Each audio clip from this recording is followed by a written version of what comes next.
تو یہ ہے تماشا. جج صاحب کو بھی پتا ہے کہ ریکارڈ کس کے پاس ہے اور ریکارڈ کیوں نہیں آیا. اور جج صاحب نے بھی کہا یہ بار بار بلانے والا ذرا ایک دفعہ خوش کیا جائے نا, جو ریکارڈ پیش نہیں کر رہے ان کو, کہ ذرا ایک ہی دفعہ. انہوں نے کہا ٹھیک ہے, ریکارڈنگ ہے, کل بھی نہیں تھا, ٹھیک ہے 2 چھٹیاں اور کر لو.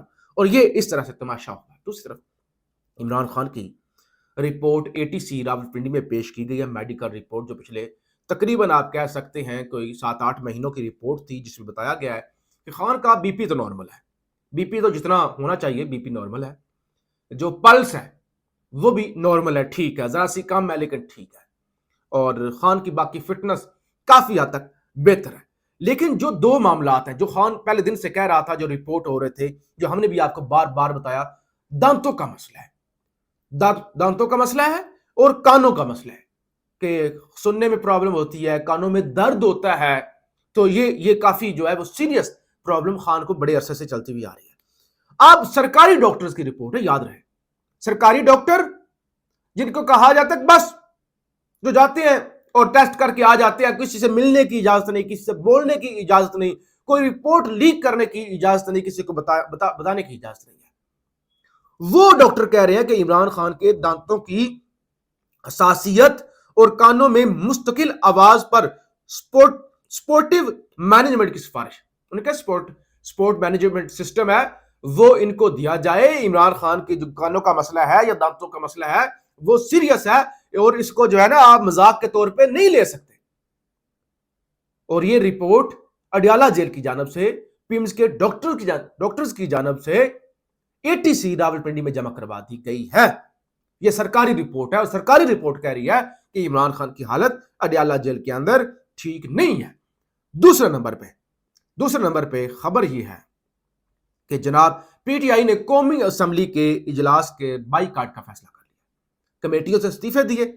اس کے بعد اب PTI نے یہ فیصلہ کیا کہ ہم الگ سے, اگر ہم اجلاس میں جائیں گے 5-10 منٹ کے لیے جائیں گے, وہاں پہ احتجاج کریں گے, نعرے بازی کریں گے, اس کے بعد ہم اپنی اسمبلی لگائیں گے, ہمارا اپنا اسپیکر ہوگا. تو لہذا ایک پیرالل ہم عوامی اسمبلی لگائیں گے, قومی اسمبلی کا جو رول آف بزنس ہے اس کا ہم بائیکٹ کریں گے, اس کے اندر جو ہے وہ نہیں بیٹھیں گے. اچھا, جیلوں کی خبریں میں نے آپ کے سامنے اڈیالہ کی رکھی. چند دن پہلے میں نے ایک خبر رکھی تھی, میں نے آپ کو بتایا تھا کہ اڈیالہ کے اندر ایڈز کے مریض رپورٹ ہوئے ہیں, جبکہ اڈیالہ والے کہتے ہیں ہمارے پاس تو کوئی مریض ہی نہیں ہے, جھوٹ بولا جاتا ہے, ہمارے پاس تو بڑی اسکریننگ اور سکیننگ ہوتی ہے, ہمارے پاس تو کوئی نہیں ہے. وہ عمران خان کے بیٹے بھی جھوٹ بولتے ہیں, صحافی بھی جھوٹ بولتے ہیں کہ اڈیالہ کے اندر ایڈز کے مریض. پھر وہ ڈان کی رپورٹ آ گئی تھی. آج ترجمان محکمہ داخلہ پنجاب کا جو بیان آیا ہے وہ ساری صورتحال, یعنی جسے کہتے ہیں نا اقرار جرم, وہ یہ ہے. پنجاب کی جیلوں میں ایڈز کے مریضوں کی تعداد اور مرض کی وجوہات سامنے آ گئیں. پنجاب کی جیلوں میں آنے والے ہر قیدی کی میڈیکل سکریننگ کی جاتی ہے. جیل داخلے کے دوران سکریننگ کی بدولت قیدیوں میں ایڈز کی تشخیص ہوئی ہے. جیل میں قیام کے دوران کسی قیدی کو ایڈز نہیں ہوا, بلکہ جیل داخلے کے وقت سکریننگ سے مرض کی تشخیص ہوئی ہے. وہ کہتے ہیں جیل کے اندر نہیں ہوا. ٹوٹل 673 مریض ہیں, ان کا علاج چل رہا ہے, لیکن یہ ادھر آ کے جیل میں آ کے جو ہے نا ان کو ایڈ نہیں ہوا. یہ باہر سے لے کر آئے ہیں, باہر سے ان کو تھا نا, وہ ہم تو سکریننگ کرتے ہیں نا. اچھا, سکریننگ کرتے ہیں تو پھر آپ کو ان مریضوں کو الگ رکھنا چاہیے تھا نا.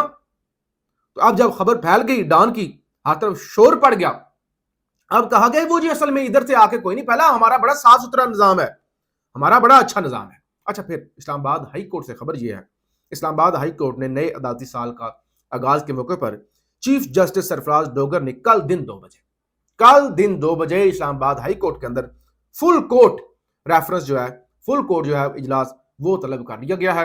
اور اس کے اندر ظاہر وہ 5 جج بھی ہوں گے, جس محسن اختر کیانی بھی ہوں گے, طارق جہانگیری صاحب, بابر ستار صاحب بھی ہوں گے, نئے ججز بھی ہوں گے. تو یہ پہلی دفعہ ڈوگر صاحب کی سربراہی میں اسلام آباد ہائی کورٹ کا فل کورٹ ہونے جا رہا ہے, اور پھر 8 ستمبر کو سپریم کورٹ کے اندر فل کورٹ ہونے جا رہا ہے. تو ایک طرف یہ صورتحال ہے, دوسری طرف سیلاب اور مریم نواز کو بڑی اپرچونٹی مل گئی ہے کہ سیلاب پر پورا ڈرامہ شوٹ ہو رہا ہے, پوری فلم شوٹ ہو رہی ہے, ٹک ٹوکیں شوٹ ہو رہی ہیں, ڈرامے شوٹ ہو رہے ہیں, یعنی پورا تماشا بنایا ہوا ہے. اور دوسرے مریم کا دادا رضی دادا, کیسے گلیز کردار ہے, کیسے عجیب لوگ, جاہل ان پڑھ جاہل لوگ PTV پر بٹھائے جاتے ہیں, قوم کے ٹیکس کے پیسوں سے ان کو تنخواہیں دی جاتی ہیں اور وہ اتنے گلیز کردار ہیں.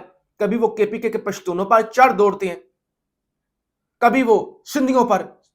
یہ جو ریسنٹ کل کی رضی دادا کی ویڈیو سوشل میڈیا پہ وائرل ہو رہی ہے جس میں بندروں کی طرف وہ اچھل رہا ہے ایسے بندروں کی طرف, اور سندھیوں کو بندر کہہ رہا ہے, بندر کی اولاد. اب زرداری صاحب بھی سندھی ہیں, بلاول بھی سندھی ہے, دیگر بھی سندھ کے لوگ, ظاہر ہے کسی کو بھی یہ کہا جائے ناقابل قبول ہے, لیکن ذرا یہ اس بوڑھے بندر کے خلاف ایکشن تو لے کر دکھائیں, کوئی پی ٹی وی سے نکال کر تو دکھائیں. یعنی کس طرح کے لوگ جتنی بڑی کھچ ماریں گے, جتنی بڑی بکواس کریں گے, اتنے زیادہ وہ ان سے لوگ خوش ہوں گے مالک, اور اتنا بڑا عہدہ اور اتنی بڑی نوکری دی جائے گی. پاکستان زندہ باد.